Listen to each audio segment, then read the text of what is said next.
My entire life, I've been consumed by dopamine. When I start eating, I can't stop. When I play a few games of Valorant, I'm gonna play all day. If I go on my phone to text one person, somehow I end up on YouTube for hours. This sounds like you. I'm sure you want to get out of that rut, and if you do, you've come to the right place. Before I begin today's video, my name is Sparty, and I help people be happier and live their dream life through self-improvement. If that sounds interesting, let me know by hitting that subscribe button, and that way you won't miss a video. Throughout all my life, I've been controlled by things that give me instant gratification.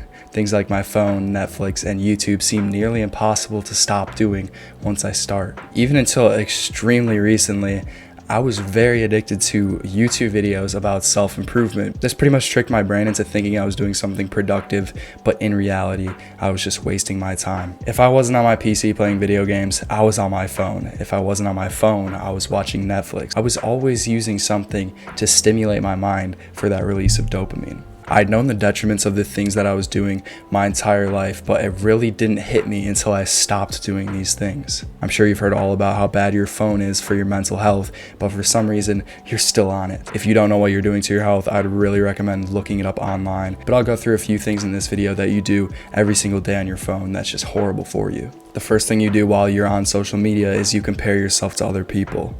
Whether you try to or whether you believe it or not, you are comparing yourself to everyone you see. Just subconsciously, this is what your brain does. So if you're able to see everyone's life right in front of your face, where they're showing their best life, where they're the happiest, going on vacation, spending a lot of money, this makes you seem like you aren't as happy, you aren't as good looking, you aren't as rich, and this makes you feel like shit. The next thing is the amount of negativity on social media and just news sources in general. They're always just all negative and there's no positivity on there ever. The reason because of this is because it's more addicting, it gets more likes, more views, and more people see it. Unfortunately, this negativity sticks with you. You don't just look at a video of someone fighting and then you just go about your day. That's going to be stuck in your subconscious brain, and your subconscious actually sometimes thinks that you're in that fight or you're literally in that situation watching that happen. So you're on fucking high alert and you're going to be in a negative mindset. Just stay the fuck off social media, especially if you notice that your feed is all negative bullshit. Unfollow those accounts, start following productivity and positivity accounts, and then eventually start getting off your phone like I'm trying to. And the next thing is making excuses. I used to always make excuses to myself like, I need to learn, I need to grow, and I really thought I could do that by just watching YouTube videos all day. I also hear a lot of people make excuses on why they can't quit social media. Oh, I need to know what my friends are doing. I need to know what's going on in my town. I need to know what's happening in the world. But no, you don't. If someone wants to talk to you, they'll talk to you. If you need to know something, you'll know it. If something is going to happen that's going to affect you, then you'll know it. Think about how much news you consume and how much you actually are affected by that news. Chances are you're only affected by that news mentally because it negatively brought you down. But in reality, the robbery or the car accident or whatever you saw online didn't even show up in your life in any way possible. So how does that affect you? And people say they need to go online to learn about things to stay safe, but you're learning about all the negative bullshit, all the worst things, all the worst crimes committed, and then that makes you think that you're less safe than you really are, but in reality, you're fine. There are a lot of negative people out there. There are a lot of scary people out there too that can make you feel unsafe or be unsafe. But honestly, I feel like those people are more attracted to you if you're on the internet and scrolling through this bullshit and you're in this negative state of mind. This is how the world's been working for me lately since I've been staying off of that, thinking that I'm safe no matter what, trying to be positive, and I notice more positive energy and positive people flow towards me rather than these negative people. These are just a few examples of how your phone may be affecting you or how the internet may be affecting you, but seriously, take these things into consideration. Think about how these things are controlling you, the negativity, the social media, comparing yourself, all that stuff. How is that affecting your life? And how would you feel if you got off of those things? I never really took this into consideration until recently while I was actually off of social media because I realized what the fuck it was doing to me. I felt clear-headed, more positive, more confident, overall just better. It's going to be extremely difficult to actually get off your phone and get off of social media completely, but knowing what you're fighting for, knowing the benefits that you're going to get from getting off of this will make that difficulty kind of go away. Seriously, knowing why you want to get off of this shit is really going to motivate you to actually take action to get off of it. Attempting to completely get rid of all your habits and rebuild new ones is a recipe for failure if you don't know why you're doing it. Before taking a few key steps in my life, one of which trying to get off my phone and get off the internet, I really kind of felt stuck in life. I knew the steps that I needed to take. I needed to eat healthier, go to the gym, get off my phone, get off of social media especially,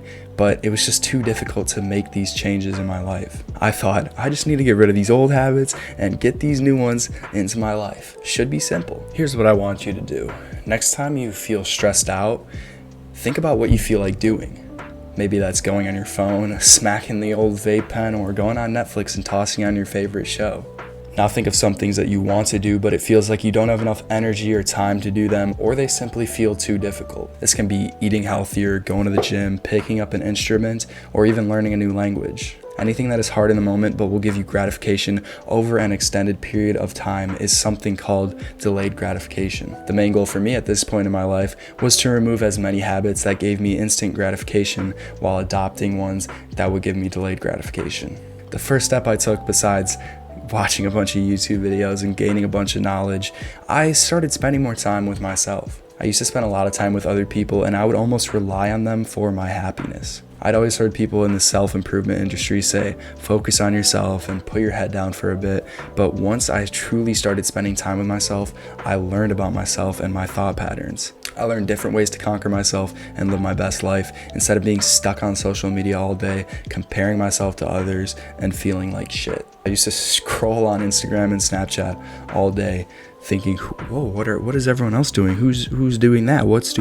Who the fuck cares? Seriously, the people that you are comparing yourself to, if you truly talked to them, you'd realize, first off, they aren't that good looking, and second off, they aren't that happy, and third, they aren't as wealthy as they portray. But honestly, the thing is, the people that you're comparing yourself to, you probably won't ever actually meet them face to face. They're just people online, so why does it matter? Stay off your phone, stop making excuses. You don't need to know what's going on in your town. You don't need to know every single home invasion that happens, and you especially don't need to know what your friend Jessica is doing without you. Seriously, none of that shit matters, not even the home invasions, if you believe it or not. Maybe if it's around your area, it matters, but you'll probably hear about it from your neighbors or something like that. But seriously, if something's going to affect you, you will know. And also, if someone needs to talk to you, you will know too. They'll text you, they'll call you. You don't need Snapchat to talk to people. You don't need Instagram DMs. You don't need any of that bullshit. It's good to use your phone, good to use the internet when you need to learn something new or when you need to talk to someone that's across town. But the rest of the time you're on it, you'll be sucked into a world of negativity, a world that's not made for human biology. It literally destroys it. Seriously, these platforms are made to be as addictive as possible. And like I said before, negativity is a lot more addictive than positivity. You may not even realize what the negativity is doing to you. You may not realize that it's actually carrying over into your real life. If you're on your phone, it feels so good to get the dopamine on your phone that you don't realize that the shit you're watching is going to affect your everyday life. It's going to program your subconscious into thinking that you are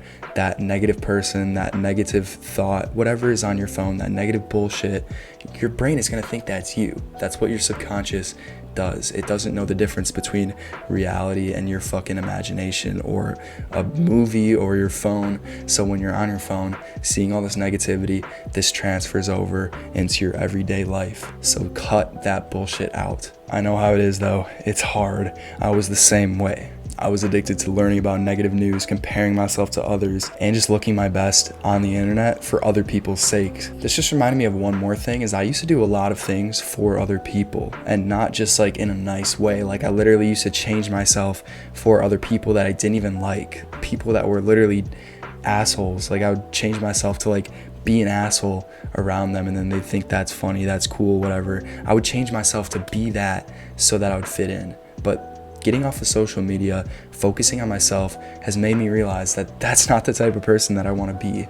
That's not who I am. I don't want to change myself for other people. And especially when you stop comparing yourself to other people and stop posting on social media, especially, you stop caring what others think of you, and you don't have to change yourself to fit someone else's personality.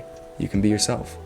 Another thing I want to mention is that as I've gotten off this stuff, I've seen that I can actually look in the mirror and enjoy who I am. I can look for my fucking upsides, look for my positives, see myself as the person that I am, rather than looking for all the negative bullshit, the downsides, the flaws that I have, and trying to change myself to look better for other people.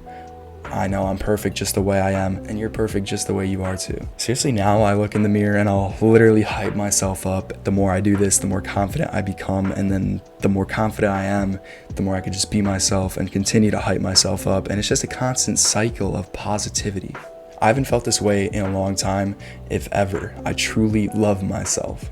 In today's world, we're told that we aren't good enough. We're forced to go to school and work on things we aren't interested in, and then we get punished if we do bad. And after 16 years of that, we qualify for a job that gives us even more tedious work, less breaks, and less freedom. Not to mention that the freedom we do receive, we spend that time on bullshit like going on our phone. Things that will satisfy us instantly, but end up pushing that true happiness feeling further away. We're literally addicted to things that fuck up our mental health and make us feel like shit.